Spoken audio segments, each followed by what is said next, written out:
بسم اللہ الرحمن الرحیم نحمده ونصلی ونسلم علی رسوله الکریم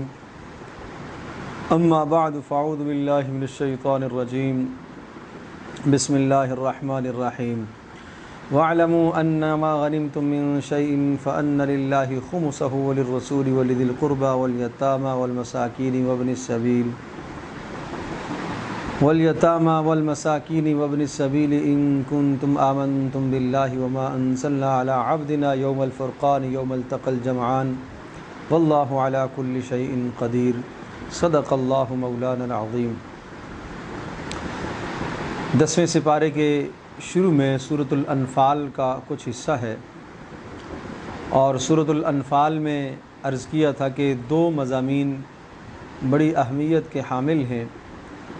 ایک تو مال غنیمت کے مصارف کو بیان کیا گیا، اور دوسرا اسلامی لشکر کے آداب کو بیان کیا گیا، اور ضمن میں جہاد کے وہ اسباب کہ کن اسباب کی بنیاد پر اور کن اسباب کی وجہ سے جہاد کو مشروع کیا گیا ہے۔ تو چنانچہ سورہ انفال کے آغاز میں کہا تھا کہ انفال مال غنیمت وہ اللہ اور اس کے رسول کے فیصلے کے مطابق ہے۔ وَاعْلَمُوا أَنَّمَا غَنِمْتُم مِّن شَيْءٍ، اب یہاں اللہ اور اس کے رسول کا فیصلہ کیا ہے اس فیصلے سے مطلع کیا گیا کہ مال غنیمت کے جو مصارف ہیں اس میں سے 5واں حصہ اللہ اور اس کے رسول کا، اور وہ کہاں خرچ ہوگا؟ رسول اکرم صلی اللہ تعالیٰ علیہ وسلم وہ اپنے قرابت داروں پر، یتیموں پر، مساکین پر اور مسافروں پر خرچ کریں گے، اور رسول پاک صلی اللہ علیہ وسلم کے جانے کے بعد وہ بیت المال کا حصہ ہے، اور ان کے مصارف سادات ہیں اور یتیم اور مساکین اور مسافر ہیں، اور باقی جو مال غنیمت کے 4 حصے ہوتے ہیں وہ غانمین میں تقسیم کیے جاتے ہیں، یعنی اس جنگ میں جو شرکاء مسلمان ہوتے ہیں، جو مجاہدین ہوتے ہیں، ان کے درمیان میں وہ تقسیم کر دیے جاتے ہیں۔ وہ اس طرح سے تقسیم ہوتے ہیں کہ جو سوار ہوتا ہے اسے 2 حصے دیے جاتے ہیں، اور جو پیدل ہوتا ہے اسے 1 حصہ دیا جاتا ہے، یا اسی طرح سے کسی اور حکمت عملی کے ساتھ اگر امیر تقسیم کرتا ہے۔ اس کے بعد جنگ بدر کے کچھ احوال اور نصرت خداوندی کے مناظر بیان ہوئے کہ اللہ پاک نے جنگ بدر میں کس طرح سے نہتے مسلمانوں کی مدد فرمائی، کہ تعداد میں بھی قلیل تھے، اسباب میں بھی قلیل تھے، لیکن ایمان میں راسخ تھے۔ ایمان اور آسمانوں کی بلندیوں کو چھونے والا تھا ان کا ایمان، اور اس ایمان اور اللہ کی ذات عالی پر توکل کی بنیاد پر اللہ پاک نے ان کی مدد فرمائی۔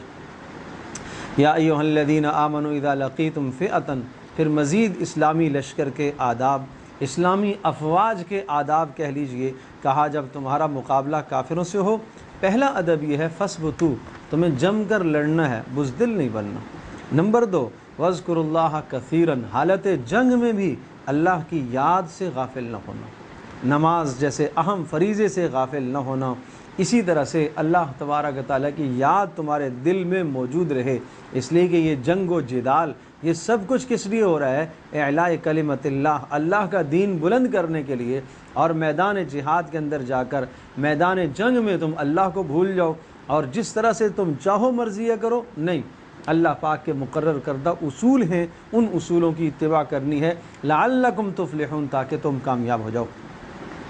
نمبر 3 واطیعوا اللہ ورسولہ، اللہ اور اس کے رسول کی اطاعت، اس کو تو کسی بھی حالت میں اپنے ہاتھ سے نہ جانے دینا، اس لیے کہ یہ تمہاری فوز اور کامیابی کی سب سے پہلی بنیاد ہے، اللہ اور اس کے رسول کی اطاعت۔ نمبر 4 ولا تنازعوا، باہمی اختلاف نہ کرنا، باہمی اختلافات کے نتیجے میں آپس کی طاقت اکھڑ جاتی ہے اور طاقت منتشر ہو جاتی ہے، اور دشمنوں کے خلاف تم بزدل بن جاؤ گے، اور تمہارے دلوں کا جو رعب، تمہارا جو رعب اللہ نے کافروں کے دلوں میں ڈالا ہوا ہے وہ رعب ختم ہو جائے گا۔ اور نمبر 5 وَاصْبِرُوا، جم کے لڑنا ہے، استقامت اختیار کرنی ہے، ان اللہ مع الصابرین، اللہ کی مدد تو صبر کرنے والوں کے ساتھ ہوتی ہے۔ اور نمبر 6 وَلَا تَكُونُوا كَالَّذِينَ خَرَجُوا مِن دِيَارِهِمْ بَطَرًا وَرِئَاءَ النَّاسِ، دیکھو ان لوگوں کی طرح مت نکلنا متکبرانہ انداز میں،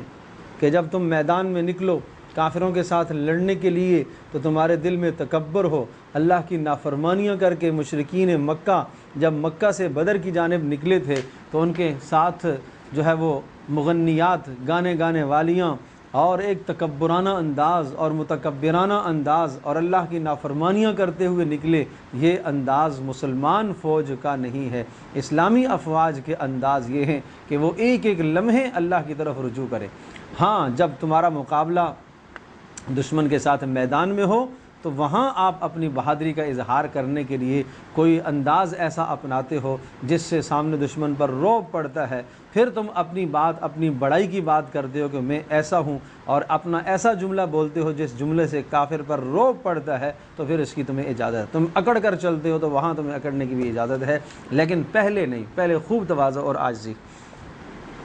تکبر کا انجام بد بتایا کہ جب انسان تکبر اختیار کرتا ہے تو شیطان اس کے لیے اس کے گناہ مزین کر دیتا ہے، اور جب گناہ مزین ہو جاتے ہیں تو پھر اللہ تبارک و تعالیٰ کی طرف سے ناکامی مقدر بن جاتی ہے۔ اذ یقول المنافقون، اس رکوع میں یہ سمجھایا کہ اللہ پر توکل یہ سب سے پہلی بنیاد ہے، اسلامی لشکر کی پہلی بنیاد ہے، اور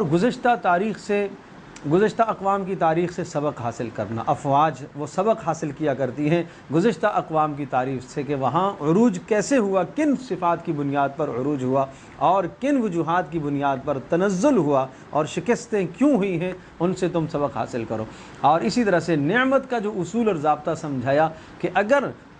اللہ پاک نے تمہیں نعمت دے رکھی ہے، غلبہ دے رکھا ہے، دبدبہ اور رعب دے رکھا ہے، اور اللہ نے دنیا کی کوئی بھی تمہیں نعمت دے رکھی ہے، اللہ پاک تم سے اس نعمت کو نہیں چھینے گا۔ ہاں، جب ناشکری کر کے خود تم اس نعمت کو تباہ کر لو گے تو پھر اللہ کی طرف سے وہ نعمت سلب ہو جائے گی۔ اور سمجھایا کہ بدترین خلائق کون ہیں، ان شر الدواب، بدترین لوگ وہ ہیں جن کا اللہ کی ذات عالی پر ایمان نہیں ہے، وہ بدترین خلائق کہلاتے ہیں، جو اللہ کو نہ مانے، اللہ کے رسول کو نہ مانے۔ تو اس لیے ایسے بدترین خلائق اور ایسے بدترین افراد معاشرے میں، سوسائٹی میں جو وجود میں ہیں اور جو زندہ ہیں، اب وہ ایمان نہیں لاتے، لانا بھی نہیں چاہتے، اسلام کو آگے پھیلانے میں رکاوٹ بنتے ہیں، ترقی کے لیے رکاوٹ ہیں، تو ان بدترین خلائق کو ہٹانا پڑے گا، ان کا قلع کم کرنا پڑے گا۔ اور یہ ایسا ہی ہے جیسا کہ جسم میں کوئی پھوڑا نکل آتا ہے تو اس پھوڑے کو اب کاٹنا باقی جسم کی صحت کے لیے ضروری ہے، اسی طرح سے ان کا خاتمہ باقی امت مسلمہ کی اصلاح کے لیے ضروری ہے۔ وَلَا يَحْسَبَنَّ الَّذِينَ كَفَرُوا سَبَقُوا إِنَّهُمْ لَا يُعْجِزُونَ، جنگی آلات کی تیاری، یہ مسلمانوں کو ترغیب دی گئی ہے کہ آپ وَأَعِدُّوا لَهُم مَّا اسْتَطَعْتُم مِّن قُوَّةٍ، جو تم اپنے پاس طاقت جمع کر سکتے ہو کفار کے دلوں میں رعب پیدا کرنے کے لیے، جو ظاہری اسباب اختیار کر سکتے ہو تمہیں کرنا چاہیے، بہترین سے بہترین اسباب اختیار کرنے چاہیے، تمہیں گھوڑے پالنے چاہیے۔ اس وقت کا گھوڑا بہترین جو ہے وہ آلہ جہاد تھا اور بہترین آلہ جنگ تھا، تلوار، تیر، نیزے، اور اس وقت کے حساب سے جو بھی چیزیں ہیں وہ سب ایک بہترین جو ہے وہ آلہ کار ہیں، جنگ کے جتنے بھی آلات ہیں ان تمام کے تمام آلات کو اختیار کرنا، قرآن مجید اس کی تحسین کرتا ہے کہ ایسا ہونا چاہیے۔ اور سمجھایا وَإِن جَنَحُوا لِلسَّلْمِ، صلح کے اصول سمجھائے، اگر کوئی کافر قوم تمہارے سامنے صلح کے لیے جھک جائے اور ان کی قبر ٹوٹ چکی ہو، ان کا رعب اور دبدبہ کم ہو چکا ہو، تو پھر اگر تم صلح میں بہتری سمجھتے ہو تو صلح کر لیا کرو، لیکن خیال کرنا کہ اس صلح کے نتیجے میں تمہیں کوئی دھوکہ نہ دے، ظاہری صلح کر لی اور پیچھے تمہارے خلاف جب منصوبے بنا رہے ہوں، اور اگر تمہیں پتہ چل رہا ہے کہ تمہارے پیچھے منصوبے بنا رہے ہیں تو پھر صلح کو پھینک دو، پھر آپ صلح کا اعتبار مت کرو، لیکن آپ اعلان کر دو کہ ہمارے اور تمہارے درمیان میں جو صلح تھی وہ ختم ہے، آگے جیسے سورہ توبہ میں آ رہا ہے۔ اور محبت کی بنیاد سمجھائی کہ مسلمانوں کی ترقی کا راز ہے باہمی محبت، اسلامی فوج میں باہمی محبت ہو، افتراق نہ ہو، انتشار نہ ہو، اختلاف نہ ہو، ایک امیر ایک قائد کی اتباع کر کے سارے چل رہے ہوں، اور اس قائد کی اتباع اور کس بنیاد پر ہوں؟ اللہ اور اس کے رسول کی اطاعت کی بنیاد پر۔ ظاہر ہے سوچیں مختلف ہیں اور آراء مختلف ہیں، کردار اخلاق مختلف ہیں، ان سب چیزوں کا اختلاف کیسے ایک جگہ پر متفق ہو سکتا ہے؟ اس کے لیے اللہ اور اس کے رسول کی اطاعت یہ بڑی بنیاد ہے۔ تحریض علی القتال، یا ایھا النبی حرض المؤمنین علی القتال، کہ آپ قتال اور جہاد فی سبیل اللہ پر ابھارتے رہیے، اللہ تبارک و تعالیٰ کی مدد آپ کے ساتھ ہے۔ یا ایھا النبی قل لمن فی ایدیکم الاسریٰ، قیدیوں کے اصول سمجھائے کہ جب تمہارے پاس قیدی آئیں تو اگر کفر کی کمر ٹوٹ چکی ہے اور ان کا رعب اور دبدبہ ختم ہو چکا ہے، اب وہ پس چکے ہیں، تو پھر اگر قیدی تمہارے پاس آئیں تو ان قیدیوں کو تم لے بھی سکتے ہو، فدیہ دے کر آپ چھوڑ بھی سکتے ہو۔ لیکن اگر یہ صورتحال نہیں ہے اور ابھی کفر جو ہے وہ دندناتا پھرتا ہے اور آپ کو یہ خدشہ ہے کہ اگر ان کو ہم آزاد کر دیں گے تو یہ دوبارہ اسلام کے خلاف جمع ہو جائیں گے، تو پھر تم انہیں آزاد نہ کرو، پھر تمہیں آزاد مت چھوڑو۔ پھر ایمان والوں کی صفات ذکر فرمائیں، اور سورت کا اختتام اس پر ہوتا ہے کہ ایمان کامل ان لوگوں کے پاس ہے جن کے پاس ایمان بھی ہو، ہجرت بھی ہو کہ اللہ کی راہ، اللہ کی رضا کے لیے جہاں کہیں دین پر چلنا مشکل ہو وطن چھوڑ کے چلے جائیں، اور اسی طرح سے جہاد فی سبیل اللہ اور مدد اور نصرت کرنے والے ہوں، اور ایسے لوگ اولئک المؤمنون حقا، یہ پکے سچے مومن ہیں۔ اور فرمایا والذین آمنوا من بعد وہاجروا وجاہدوا معکم فاولئک منکم واولو الارحام بعضهم اولی ببعض فی کتاب اللہ۔ اس آیت نے یعنی مہاجرین اور انصار کے درمیان میں جو آپ نے مواخات قائم فرمائی تھی، اور یہ سمجھتے تھے کہ انصاری اپنے مہاجر بھائی کی میراث کا وارث بنے گا، تو اس پر سمجھایا کہ نہیں، قرابت داریوں میں میراث چلے گی، باقی تعلقات کی بنیاد پر میراث نہیں چلے گی، جیسے سورہ نساء کے اندر تفصیل سے مضمون آ چکے ہیں۔ براءۃ من اللہ ورسولہ الی الذین عاہدتم من المشرکین فسیحوا فی الارض اربعۃ اشہر واعلموا انکم غیر معجز اللہ وان اللہ مخزی الکافرین۔ یہ ابتدائی حصہ ہے سورہ توبہ کا، یہ سن 9 ہجری میں نازل ہوا تھا۔ یہ اس وقت کی بات ہے کہ جب اللہ پاک کی طرف سے حج کا حکم آیا تو آپ علیہ الصلوۃ والسلام نے حضرت ابوبکر صدیق رضی اللہ تعالیٰ عنہ کو حج کا امیر بنا کر مکہ کی طرف روانہ فرمایا۔ پیچھے یہ آیات نازل ہوئی تو آپ علیہ السلام نے پھر حضرت علی رضی اللہ تعالیٰ عنہ کو یہ آیات دیں اور یہ پیغامات دے کر انہیں بھیجا، اور ان سے کہا کہ امیر تو ابوبکر صدیق ہی رہیں گے، آپ کا کام ہے یہ اعلانات کرنا۔ اور یہ اعلانات حضرت علی کے سپرد اس لیے کیے گئے کہ وہاں رواج تھا کہ کسی شخص کی جانب سے جو اعلان ہوتا تھا تو اس کا جو نسبی قرابت دار ہوتا تھا تو وہ اعلان کیا کرتا تھا، تو اس لیے حضرت علی رضی اللہ تعالیٰ عنہ کو آپ نے مقرر فرمایا کہ آپ نے اعلان کرنا ہے۔ کیا اعلان تھے؟ اعلانوں میں یہ بات تھی کہ ہمارے اور تمہارے درمیان میں جتنے معاہدے ہیں سب ختم، ہمارے اور آپ کے درمیان کے سب معاہدے ختم۔ کچھ اقوام کے ساتھ معاہدے تھے کچھ ماہ تک، کچھ مدت تک، تو کہا جن کے معاہدے ایک وقت تک ہیں ان کو 4 ماہ کی مہلت ہے، اور جن کے معاہدے مدت غیر معینہ تک ہیں بس اب انہیں کوئی مہلت نہیں دی جائے گی۔ اصل میں ہوا یہ کہ رسول اکرم صلی اللہ تعالیٰ علیہ وسلم کی بعثت خاصہ، ایک ہے بعثت عامہ، آگے سورہ توبہ میں یہ دونوں بعثتوں کا تذکرہ ہے۔ بعثت خاصہ سے مراد یہ ہے کہ آپ علیہ السلام جزیرہ نما عرب کی طرف مبعوث ہوئے، یہ بعثت خاصہ ہے۔ آپ کے خاندان والے، آپ کی قوم والے، جو آپ کی زبان والے ہیں، ان کے لیے تیسرا کوئی اختیار نہیں تھا، یا تو اسلام لے آؤ، اور اگر اسلام نہیں لاتے ہو تو جزیرہ عرب کو چھوڑ دو، اور اگر یہ بھی نہیں تو پھر تلوار کے لیے تیار ہو جاؤ، لڑائی کے لیے تیار ہو جاؤ۔ جو بعثت عامہ تھی وہاں اختیار یہ ہوتا تھا، دوسرا جہاں صحابہ عرب سے نکل کے باہر گئے، اسلام لے آؤ، نہیں لاؤ گے جزیہ دے دو، اقتدار حکومت ہماری رہے گی، تمہاری جانوں کی، مالوں کی، عزتوں کا تحفظ ہماری ذمہ داری ہے، لیکن غلبہ اسلام کا ہے، اسلام کا غلبہ رہے گا، ہم اسلامی احکام کا نفاذ کریں گے، اور اگر یہ بھی تسلیم نہیں ہے تو پھر تلوار کے لیے تیار ہو جاؤ۔ وہاں یہ گویا کہ اختیارات تھے، اور جو بعثت خاصہ تھی وہاں یہ اختیار تھا، وہاں یہ ہے کہ اسلام یا یہاں سے نکلنا اور یا پھر تلوار، باقی کوئی اور چانس نہیں ہے۔ تو اب چونکہ مکہ والے جنہوں نے رسول اکرم صلی اللہ تعالیٰ علیہ وسلم کو ہمیشہ ستایا، اور جو اب ایمان نہیں لا رہے یا نہیں لانا چاہتے، تو ان کے لیے صاف صاف اعلان تھا کہ اب ہمارے تمہارے درمیان کے سارے معاہدات ختم ہیں، اور 4 ماہ کی تمہیں مہلت ہے، 4 ماہ کے بعد جہاں جو مشرک ملے گا اس کو قتل کر دیا جائے گا، یا تو یہ علاقہ چھوڑ دے، عرب چھوڑ دے، مکہ کو خالی کر دے، یا پھر اسے قتل کر دیا جائے گا۔ تو یہ اعلان حضرت علی رضی اللہ تعالیٰ نے جا کے کیے، اور ساتھ ساتھ یہ بھی اعلان کیا کہ آج کے بعد کوئی شخص بیت اللہ کا طواف ننگے ہو کے نہیں کرے گا، آج کے بعد کوئی مشرک بیت اللہ میں نہیں داخل ہوگا۔ یہ اتنے سخت اعلان تھے، اتنے سخت اعلان تھے کہ انہوں نے ہلا کر رکھ دیا مشرکین عرب کو، مکہ والوں کو۔ تو فرمایا براءۃ من اللہ ورسولہ، صاف صاف اعلان ہے اللہ اور اس کے رسول کی جانب سے، صاف صاف برات اور بیزاری ہے، مشرکوں سے بیزاری ہے، 4 ماہ تک تمہیں مہلت ہے، اور سمجھ لو کہ تم اللہ کو عاجز نہیں کر سکتے ہو۔ اور یہ اعلان ہے اللہ اور اس کے رسول کی جانب سے، حج والے دن یہ اعلان کیا جا رہا ہے کہ اللہ بھی اور رسول بھی مشرکوں سے بری ہے۔ اب فَإِن تَوَلَّيْتُمْ فَإِن تُبْتُمْ، لیکن یاد رکھو اگر تم ایمان لے آتے ہو تو یہ تمہارے حق میں بہتر ہے، پھر بھی ہم تمہیں گنجائش دیتے ہیں، لیکن فَإِن تَوَلَّيْتُمْ، اور اگر تم ایمان سے منہ پھیرتے ہو تو فَاعْلَمُوا أَنَّكُمْ غَيْرُ مُعْجِزِ اللَّهِ، تم اللہ کا کچھ نہیں بگاڑ سکتے ہو۔ اب یہ اعلان وہ آدمی کر رہا ہے جو کفر کا، شرک کا گڑھ ہے، وہاں کھڑے ہو کے یہ اعلان، وَبَشِّرِ الَّذِينَ كَفَرُوا بِعَذَابٍ أَلِيمٍ، اور ان کو بتا دیجئے کہ کافروں کے لیے اب دردناک عذاب ہوگا، اب سخت عذاب ہوگا۔ دردناک عذاب سے مراد کیا کہ اب انہیں معاف نہیں کیا جائے گا، کچھ بھی نہیں معاف کیا جائے گا ان کو۔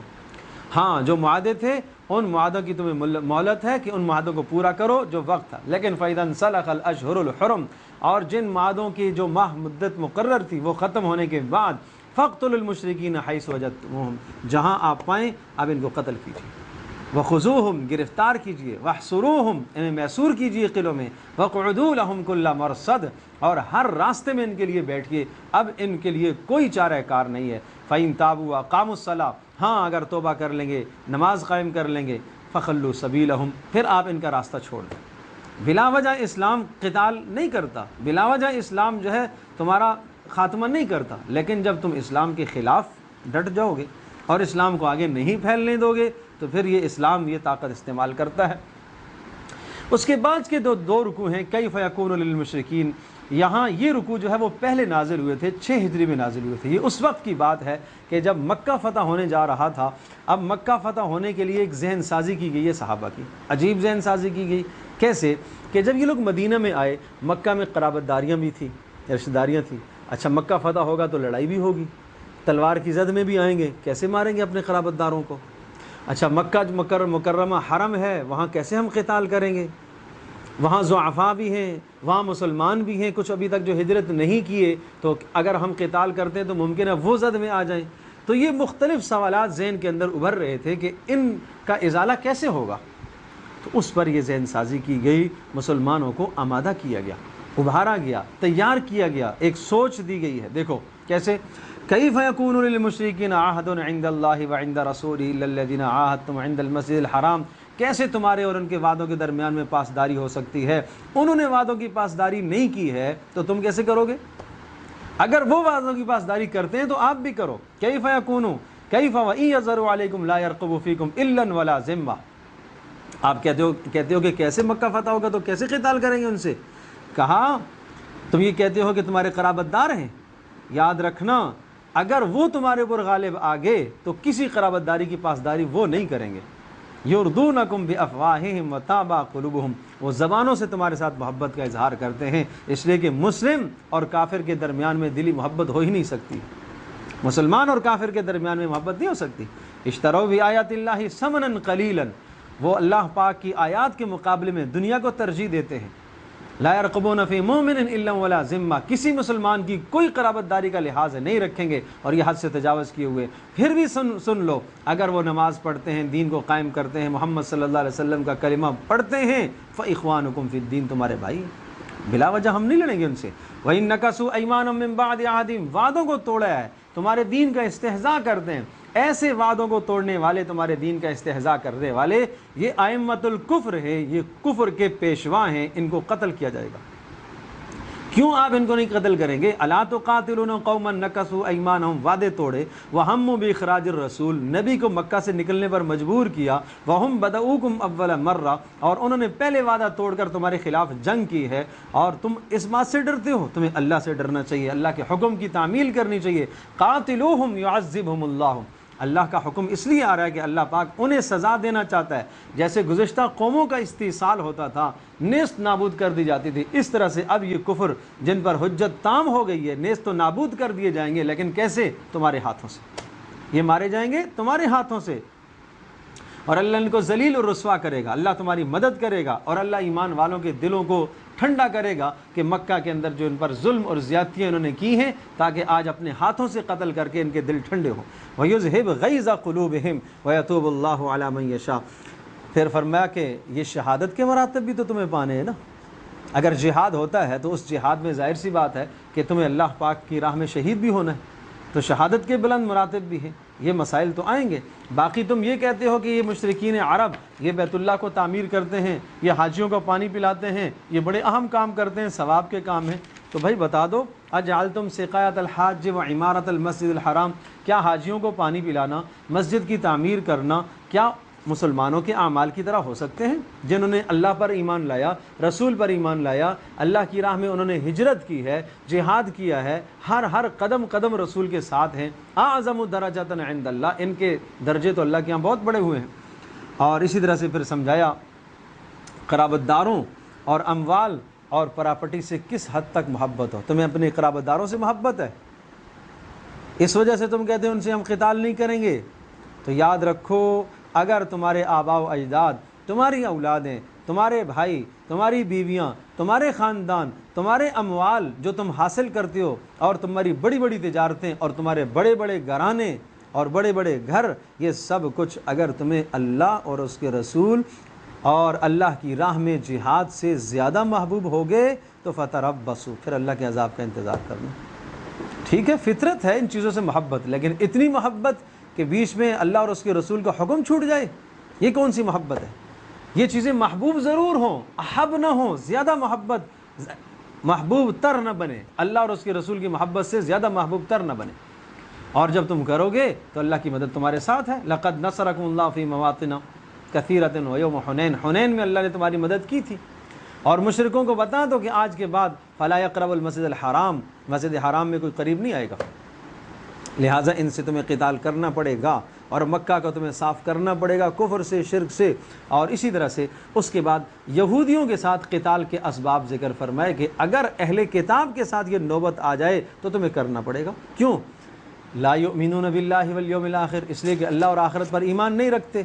ولا یحرمون ما حرم اللہ، اور جن چیزوں کو اللہ نے حرام قرار دیا انہیں حرام نہیں سمجھتے، اور کسی دین پر یہ نہیں ہے، یہ کہتے تو ہیں ہم یہودیت پر ہیں، لیکن سب تورات کے اندر انہوں نے تبدیلیاں کر دی، اور یہ کہتے ہیں عزیر اللہ کا بیٹا ہے، نصارہ کہتے ہیں عیسیٰ اللہ کا بیٹا ہے۔ کیا ایسوں کے ساتھ جو اللہ کو گالیاں دیں اللہ کا بیٹا تصور کر کے، ان کے ساتھ تم لڑنے کے لیے تیار نہیں ہو؟ اتخذوا احبارهم ورهبانهم، انہوں نے اپنے احبار اور اپنے مذہبی پیشواؤں کو رب بنایا، وہ جس چیز کو حلال کر دیں اس کو حلال سمجھ دیں، جس کو حرام کر دیں اس کو حرام سمجھ دیں۔ ان کثیرا من الاحبار والرهبان لیاکلون اموال الناس، اور یہ ان کے مذہبی پیشوا یہ تو لوگوں کے مالوں کو ہڑپ کرتے ہیں اور لوگوں کو اللہ کی راہ سے روکتے ہیں، اور اللہ کی راہ سے روکتے ہیں، اور جو مال انہوں نے جمع کر لیے ہیں، بڑے بڑے خزانے رکھے انہوں نے جمع کر کے، اس کی زکوٰۃ بھی نہیں ادا کرتے، تو یہ لوگ تو اس دھرتی پر رہنے کے قابل نہیں ہیں، یہ گندے بدترین جراثیم ہیں جس سے پوری امت مسلمہ کو نقصان پہنچے گا، ان کا خاتمہ ہی اب بہتر ہے۔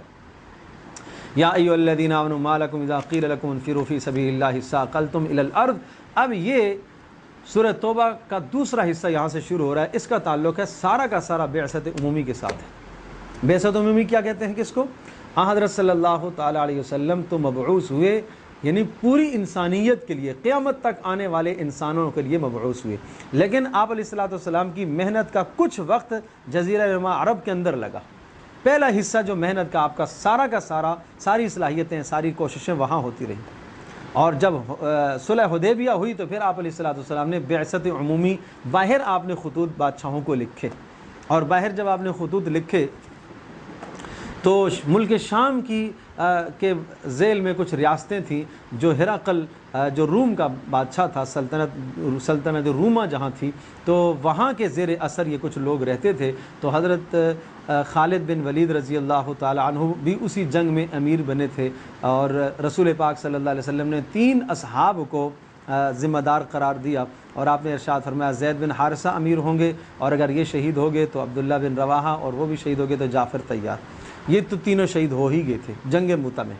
اور 3000 کا لشکر تھا، تو آپ علیہ الصلوۃ والسلام نے اس لشکر کو بھیجا۔ یہ رومیوں کی ایک زیر اثر سلطنت تھی، اور ان کی طرف آپ نے پیغام بھیجا تھا، تو انہوں نے نبی علیہ الصلوۃ والسلام کے قاصدوں کو قتل کر دیا تھا،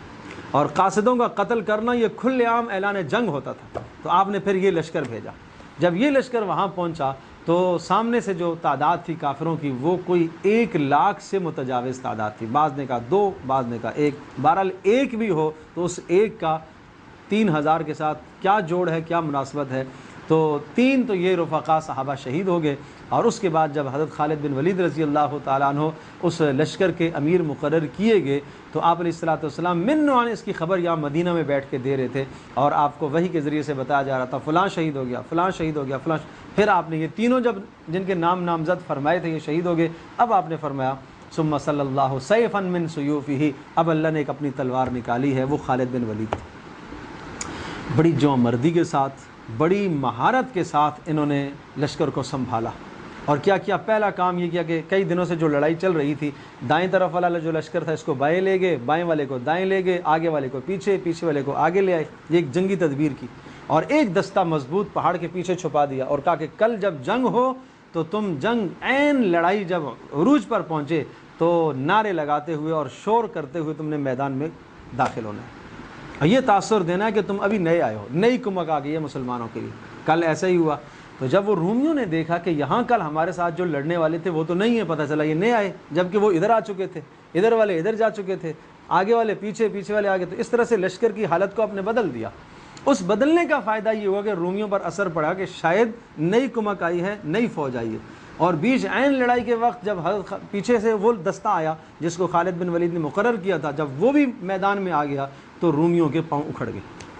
خیر جلدی جلدی لشکر اپنا نکال کر خالد بن ولید رضی اللہ تعالیٰ عنہ واپس لے آئے، تو لشکر مدینہ میں پہنچا تو آپ علیہ الصلوۃ والسلام کے بعض لوگوں نے کہا کہ شاید یہ انہوں نے اچھا نہیں کیا، بھاگ کر آئے ہیں، تو آپ نے فرمایا نہیں، یہ بھاگ کر نہیں آئے ہیں، یہ اپنے ساتھیوں کو ساتھ لے جانے کے لیے آئے ہیں دوبارہ سے۔ تو ادھر ہرقل جو روم کا بادشاہ تھا، سلطنت جو روم کی تھی، جو سپر طاقت تھی، اس کو یہ سارا اندازہ ہوا تو اس نے ایک اور لشکر تیار کرنے کا ارادہ کیا، اور بہت بڑا لشکر۔ تو رسول پاک صلی اللہ علیہ وسلم کو اس کی اطلاع ہوئی تو آپ علیہ الصلوۃ والسلام نے صحابہ کو تیاری کا حکم دیا، اور آپ نے خود جانے کا ارادہ فرمایا۔ یہ 30,000 کا لشکر آپ نے تیار فرمایا۔ تبوک جو سب سے بڑا غزوہ کہلاتا ہے، یہ پورا نصف سپارہ تبوک پر ہے، اور بڑے عجیب احوال و حالات ہیں یہاں کے۔ اچھا ہوا یہ کہ بادشاہ نے ہرقل روم نے سوچا کہ شاید پچھلی مرتبہ مسلمانوں کا نبی نہیں آیا تھا، صرف انہوں نے اپنا ایک نمائندہ بھیجا تھا، تو ابھی بھی وہ نمائندہ آئے گا اور ہم ان کے ساتھ لڑیں گے اور ان کی جڑ اکھیڑ دیں گے، ہم ختم کر دیں گے ان کو۔ لیکن رسول پاک صلی اللہ علیہ وسلم جب خود تشریف لے گئے، اور وہ ہرقل پہلے جان چکا تھا اس بات کو، یہ اس وقت کی بات ہے کہ جب ہرقل کو آپ کا خط پہلا گیا تھا تو ہرقل نے اس وقت لوگوں سے پوچھا تھا کہ یہاں کوئی مکہ کا آیا ہوا ہے؟ ابو سفیان تجارتی قافلہ لے کے گئے ہوئے تھے، ان کو بلوایا گیا، کہا میں آپ سے چند باتیں پوچھوں، صاف صاف بتانا، گڑبڑ نہیں کرنا۔ باقی ساتھیوں سے کہا اگر اس نے جھوٹ بولا مجھے بتا دینا۔ یہ ابو سفیان ابھی مسلمان نہیں ہوئے تھے اس وقت۔ کہا کہ وہ جو نبی تمہارے اندر آیا ہے کیسا ہے؟ کہا ذو نسب ہے، بڑے نسب والا ہے۔ ماننے والے کیسے ہیں؟ کمزور لوگ ہیں۔ اس کے آباء و اجداد میں کوئی بادشاہ رہا؟ نہیں رہا۔ اچھا مان کر کوئی لوگ پھرے ہیں؟ کہا نہیں پھرے ہیں۔ کہا آپ کے اور اس کے ساتھ کوئی لڑائی ہوئی ہے؟ جی ہوئی ہے، بدر احد ہو چکی تھی۔ کیسے رہا معاملہ؟ کبھی وہ غالب آئے کبھی ہم غالب آئے۔ کہا کوئی معاہدہ ہوا؟ ہاں معاہدہ حدیبیہ ہو چکا تھا۔ تو کہا کیسے رہے؟ کہا اب تک تو مخالفت نہیں کی، اب کے بعد کا پتہ نہیں ہے۔ یہ سارے احوال کا جائزہ ہرقل پہلے لے چکا تھا۔ جب پتہ چلا کہ تبوک میں رسول پاک صلی اللہ علیہ وسلم خود بنفس نفیس تشریف لے آئے ہیں، تو اب رسول کے ساتھ مقابلے میں سامنے آ جانا، آمنا سامنا، اسے پتہ تھا، وہ تورات کا عالم تھا کہ رسول کا مقابلہ آمنا سامنا کرنا وہ کسی انسان کے بس کی بات نہیں۔ تو بہرحال یہ جو ہے پھر غزوہ تبوک کا یہاں سے تذکرہ ہے۔ بیچ میں منافقوں کے احوال بھی ہیں، اور بیچ میں ان مخلصین کے احوال بھی ہیں کہ جو پیچھے رہ گئے تھے، اس تبوک کے غزوے میں شریک نہیں ہو سکے، ان پر اللہ کی طرف سے جو عتاب اترا اور پھر ان کی توبہ کو قبول کیا گیا۔ پھر منافقوں کے جو احوال ہیں وہ ذکر ہوئے۔ بیچ میں جناب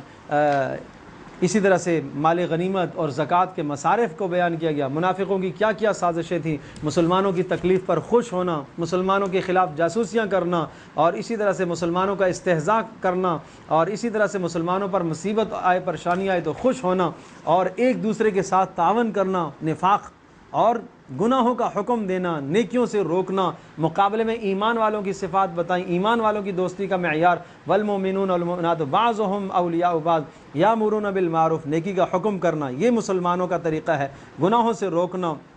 نماز کو قائم کرنا، زکوٰۃ کو ادا کرنا، اللہ اور اس کے رسول کی اطاعت کرنا، یہ دوستی کا معیار ہے۔ اور اسی طرح سے پھر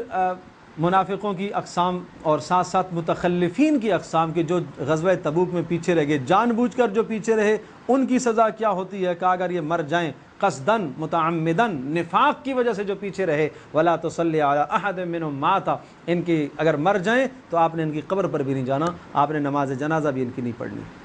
کہ اللہ اور اس کے رسول کا حکم آئے اور یہ اس کا استہزاء کریں، یہ اس کا مذاق اڑائیں اور پیچھے رہیں، یہ نہیں ہونا چاہیے۔ اور پھر ایسے بھی کچھ رفقا تھے، مخلصین تھے، جو آپ علیہ السلام کے پاس آئے، جنگ میں جانے کا 100% انہوں نے ارادہ کیا، لیکن اسباب و سامان ان کے پاس جانے کے نہیں تھے، اور جب وہ واپس پلٹے ان کی آنکھوں سے آنسو آ رہے تھے، کہا ان پر کوئی گناہ کی بات نہیں ہے۔ تو اللہ تبارک و تعالیٰ بلا وجہ کسی کو نہیں پکڑتا، ہاں ایک آدمی ہٹ درمی کرتا ہے، حد سے تجاوز کرتا ہے، تو اس کے لیے سزاؤں کا فیصلہ ہوتا ہے۔